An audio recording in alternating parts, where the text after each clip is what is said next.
श्री शिवाय नमस्तुभ्यं। श्री से YouTube के माध्यम से कथा का सत्संग श्रवण करने में कोई दिक्कत नहीं, सत्संग की कोई मना नहीं। जिस समय पर द्रौपदी का केश खींचा गया था उस समय द्रौपदी रजस्वला थी, रजोधर्म से। तो क्या भगवान ने उसका चीर नहीं बढ़ाया? भगवान सोच लेते, विचार कर लेते कि द्रौपदी रजोधर्म में है तो इसका चीर नहीं बढ़ा सकता मैं। भगवान जब भी मिला है तुम्हारे इस काया को देखकर नहीं मिला, भगवान जब भी मिला है तुम्हारे दिल की भाव को देखकर, तुम्हारे हृदय को देखकर मिला। कोई तुमसे कह दे कि अच्छे कपड़े पहनकर भगवान के मंदिर जाया करो, श्रेष्ठ वस्त्र पहनकर भगवान के मंदिर जाया करो। शिव महापुराण की कथा तो यहाँ तक कहती है कि बच्चा गटर में गिर गया, नाली में गिर गया, उस बच्चे को मोहल्ले के लोग, गटर में गिरे हुए, गंदगी में गिरे हुए बच्चे को घर के लोग, अपन परिवार के लोग, मोहल्ले के लोग अपने गले से नहीं लगाएंगे। पर गटर में गिरा हुआ बच्चा, गंदगी में लगा हुआ बच्चा माँ देख लेगी या बाप देख लेगा तो अपने बच्चे को सबसे पहले गले से लगाता।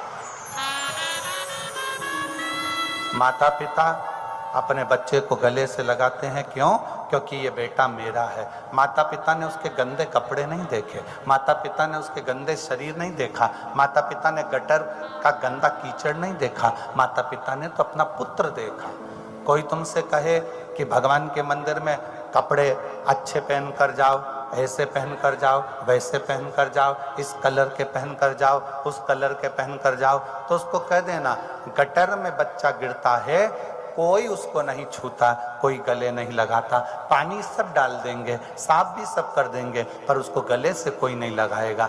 गटर में गिरे हुए बच्चे को केवल उसके माँ बाप गले से लगाते हैं। उसी तरह इस संसार सागर में भगवान हमारा कपड़ा देखकर हमको प्राप्त नहीं करता, भगवान हमारे काया को देखकर हमें प्राप्त नहीं करता।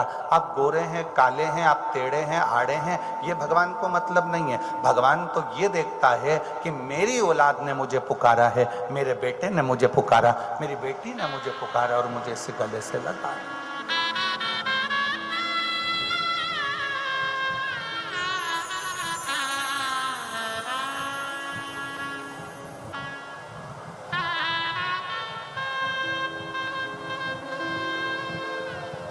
किसी ने एक प्रश्न किया, गुरुजी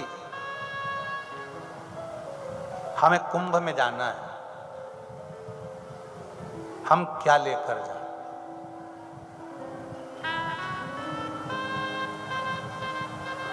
हमें अगर कुंभ में जाना है, कुंभ में हमें पहुंचना है तो हम क्या लेकर जाएं?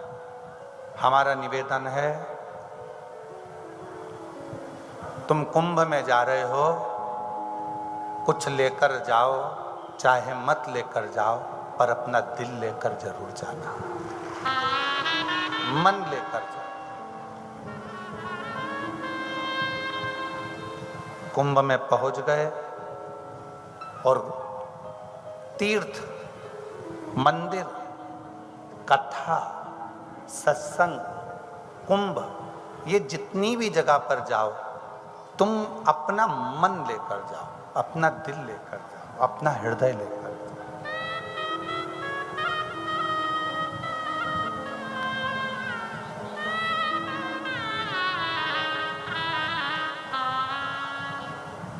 अपना दिल लेकर जाइए।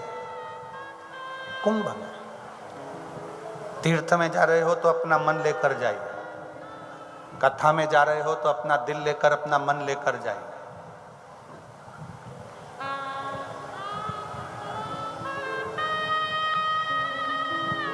कुंभ में पहुंच गए और वहां से आने के बाद लोगों से कह रहे हो कि वहां तो इतना ऐसा हो गया, दर्शन करने गए तो मन में आ गया तो लोगों से कह दिया वहां तो ऐसा हो गया। आप यहाँ आ गए कथा में, और कथा में आने के बाद आपने कह दिया कि वहाँ भैया बहुत धूप थी, ऐसा था वैसा था, और अन्य बातें आप लोगों ने करी।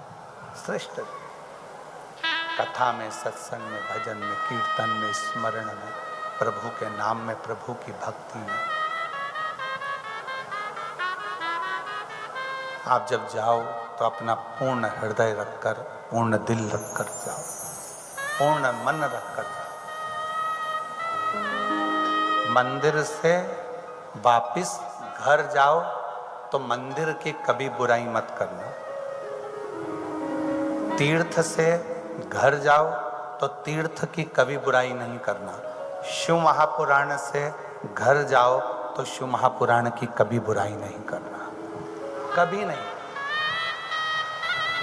चौथा, इन तीन से भी बढ़कर एक चौथा स्थान है जहाँ की बुराई नहीं करी जाती। वो चौथा स्थान है, एक पिता अपनी लड़की का विवाह कर रहा हो और उसके विवाह में तुम गए हो, कोई कमी अगर रह जाए तो उस बाप की बेटी के विवाह की कभी बुराई मत करना। ये चौथी जगह, ये चौथा स्थान। एक बाप ने अपनी बेटी की शादी करने में कितना कितना जोड़ा होगा, कैसे कैसे जोड़ा होगा। एक माँ ने अपनी बेटी की विदाई करने के लिए कमाया होगा, ये वही जानती है।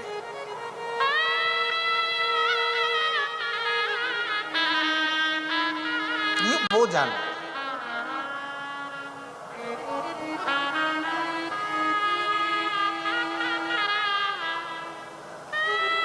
300 रुपए की एक भोजन की प्लेट बफेट की,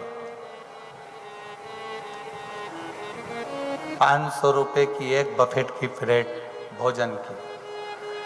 वो भोजन की प्लेट 500 रुपए की प्लेट उठाई और 500 रुपए जुड़ गए। कैटरिंग वाले ने 300-500 रुपए जोड़ लिए, एक प्लेट उठी और जुड़ गई। अपने छोटे छोटे बच्चों को ये उपदेश दो कि एक प्लेट उठाने पर किसी गरीबड़े के, उस बाप के बेटी के घर में 500 रुपए खत्म हो गए। तुमने 500 का लिफाफा दिया, 4 लोग चले गए, 4 प्लेट उठी, 2000 रुपए तो तुम्हारे वैसे ही खर्च हो गए उस पिता के। और लिफाफा तुम 500 रुपए का देकर आए, 1500 रुपए का तो उसको चूना लगा कर आ गए और कहा हम उसकी लड़की के घर की शादी में कन्यादान कर कर आए। हम बेटी की शादी में कन्यादान कर कर आए? नहीं, नहीं। एक बेटी की शादी में कन्यादान करने से भी ज्यादा बड़ा है कि किसी गरीबड़े की बेटी की शादी हो, वहां तुम प्रसन्न चित्त से खड़े होकर उस बाप को इतना कह दो कि तुम चिंता मत करो, मैं खड़ा हूं, शादी संभाल लूंगा, तुम अपना काम करो। ये श्रेष्ठता।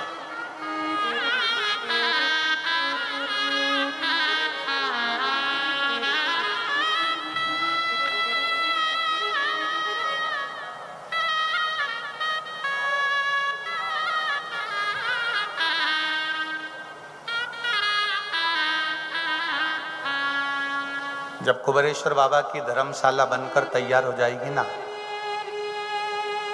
जो आप सब लोगों के सहयोग से जो हॉल बन रहे हैं, कमरे बन रहे हैं, जो धर्मशाला का निर्माण हो रहा है, तो कुबेरेश्वर बाबा की जब धर्मशाला बनकर तैयार हो जाएगी, आपका शुल्क लगा है उसमें, आपका पैसा लगा है उसमें, आपका एक एक रुपया लगा है उसमें।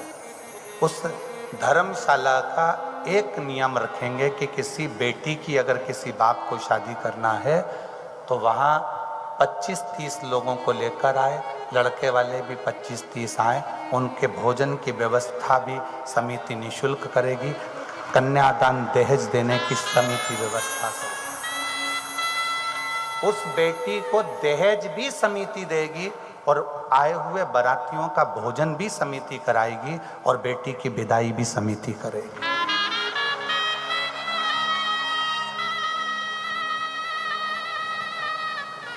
और बाबा के धाम से अगर विवाह होगा तो आशीर्वाद तो मेरा कुबेर भंडारी ऐसा देकर भेजेगा कि उस बेटी की जिंदगी में कभी कमी नहीं आएगी। समिति रहेगी, 25 लड़के वाले 25 लड़की वाले आएंगे, आराम से शादी करेंगे और दहेज भी उनको देकर बाबा विदा करेगा।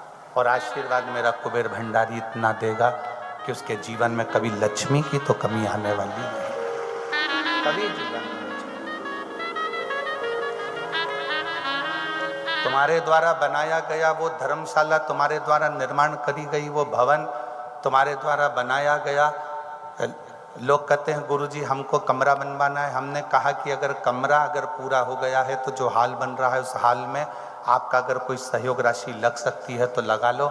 आने वाले समय में जब इतनी बेटियों की शादी उस धर्मशाला से आपके छत के नीचे होगी तो शायद थोड़ा सा पुण्य आपके विभाग्य में आ जाए, थोड़ा सा।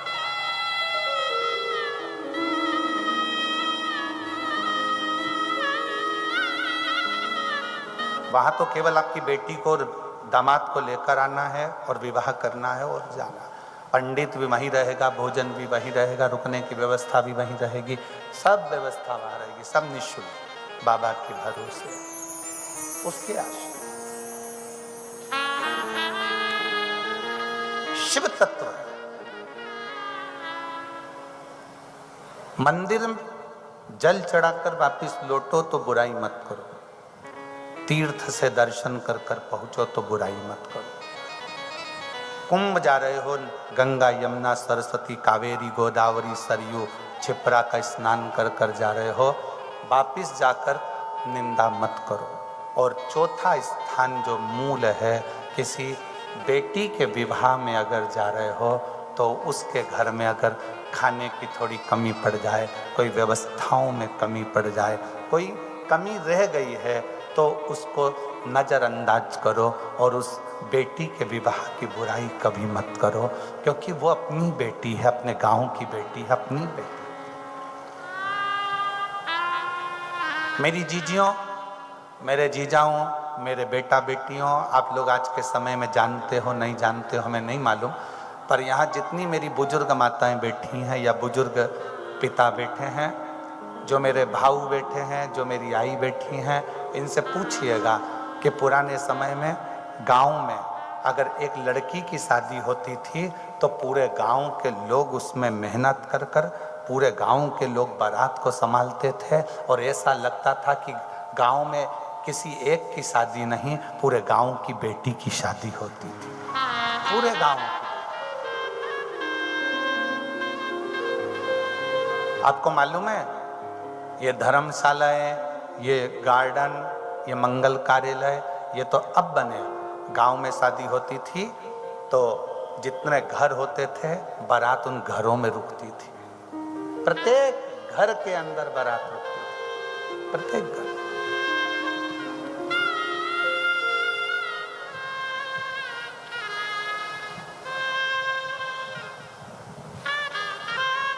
प्रत्येक घर।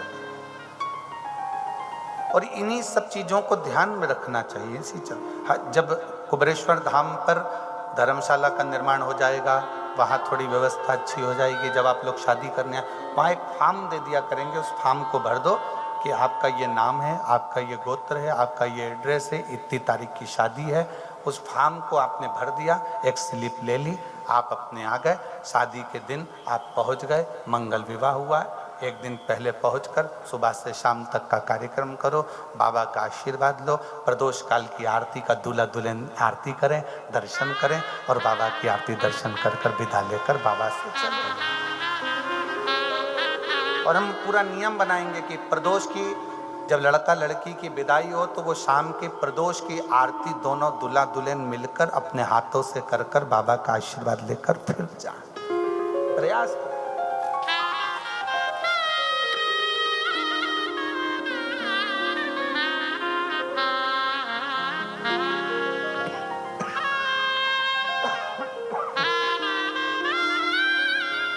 कभी निंदा करना है तो अपनी खुद की करो। किस चीज की निंदा करना है? अरे समझ में नहीं आ रहा है कि मेरे को हो क्या गया, सुबह नींद ही नहीं खुलती मेरी।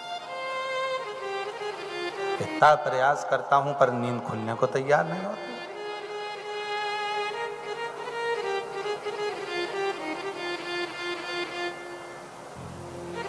खुद की निंदा करो।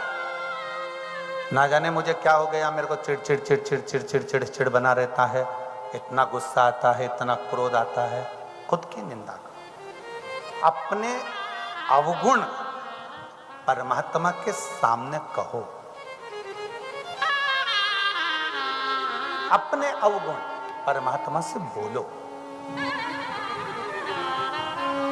वो एक लाइन हमारे स्मरण में आती है, कैसे तारोगे प्रभु जी, कैसे तारोगे, कैसे तारोगे भोले तुम, कैसे तारोगे हमारा अवगुण भरा शरीर प्रभु जी, कैसे तारोगे हमारा अवगुण भरा शरीर प्रभु जी, कैसे तारोगे। पाप करंता हसे ये मनवा, जाप करंता रोवे। पाप करंता हसे मनवा, जाप करंता रोवे। काम क्रोध में निश दिन जागे, कथा कीर्तन सोए। काम क्रोध में निश दिन जागे। जब टीवी देख रहे हो तो रात के 11 बज रहे हैं, मोबाइल चला रहे हो रात के 12 बज रहे हैं, नींद नहीं आती, और कथा देखने बैठे या सत्संग में बैठे, सुंदर कांड में बैठे, रामायण में बैठे, काम क्रोध में निस दिन जागे, कथा कीर्तन सोए। और कैसी फूटी पड़ी तकदीर, कहो ना कैसे तारोगे, कैसी फूटी पड़ी तकदीर, कहो ना कैसे तारोगे, कैसे तारोगे मेरे बाबा, कैसे तारोगे, कैसे तारोगे भोले जी, कैसे तारोगे।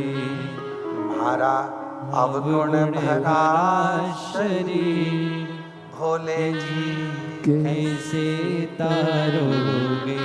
पाप करंता हंसे या मनवा, जाप करंता रोए।